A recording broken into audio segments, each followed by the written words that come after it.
Assalamualaikum warahmatullahi wabarakatuh. Ketemu kembali dengan saya, Ibu Ani Khairiyah, guru biologi kelas 11. Pertemuan kita kali ini membahas tentang sistem gerak pada manusia dengan sub pokok bahasan, jenis, dan bentuk tulang. Nah, adik-adik semua, tentunya kita setiap hari melakukan gerakan, bukan? Gerakan itu untuk menunjang aktivitas kita sehari-hari, misalnya berjalan, berlari, berenang, bahkan tidur. Gerakan tersebut tentunya didukung oleh dua alat gerak pada manusia, yaitu tulang dan otot. Nah, tulang-tulang di dalam tubuh tersebut akan membangun rangka atau skeleton. Dan rangka pada tubuh manusia sebagai vertebrata ditutup dan dilindungi oleh otot dan kulit sehingga disebut endoskeleton. Nah, apa saja sih fungsi rangka itu? Pertama, sebagai alat gerak pasif. Kedua, memberi bentuk pada tubuh sehingga kita akan melihat seseorang nampak tinggi atau pendek itu karena susunan rangkanya. Yang ketiga, penopang dan penunjang tegaknya tubuh. Yang keempat, melindungi organ tubuh yang lunak dan penting. Misalnya otak, sumsum tulang belakang, paru-paru, jantung, dan lain-lain. Kemudian sebagai tempat melekatnya otot rangka atau otot lurik.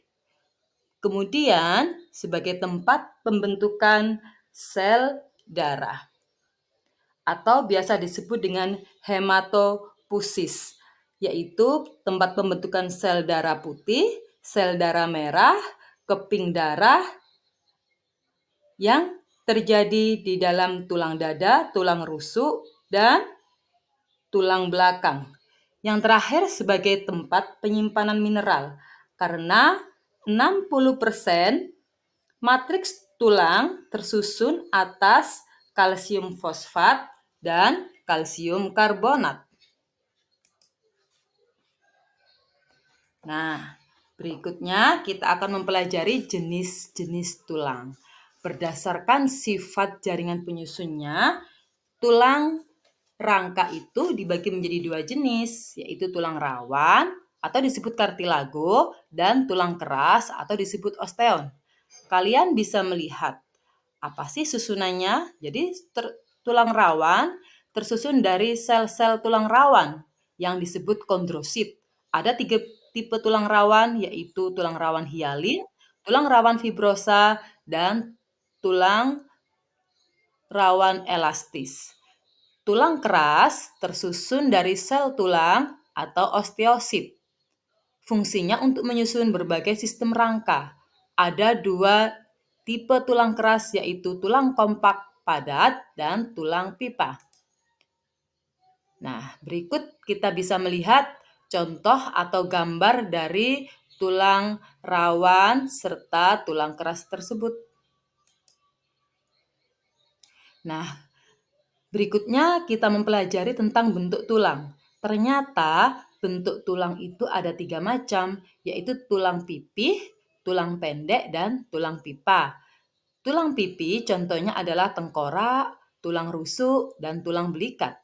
Tulang pendek contohnya tulang telapak tangan dan tulang telapak kaki, serta ruas-ruas tulang belakang. Tulang pipa contohnya tulang paha dan tulang betis. Berikut adik-adik kita bisa melihat contoh bentuk tulang dan struktur tulang pipa itu sendiri. Nah, bagaimana? Sudah memahami? Belajar harus dalam keadaan senang ya. Ada sedikit pantun dari ibu. Membuat roti ditambah ragi, pasti rasanya sedap sekali. Adik-adik, ayo belajar biologi bersama ibu yang baik hati. Oke, terima kasih. Sampai ketemu kembali di materi berikutnya ya. Assalamualaikum warahmatullahi wabarakatuh. Jangan lupa like dan subscribe.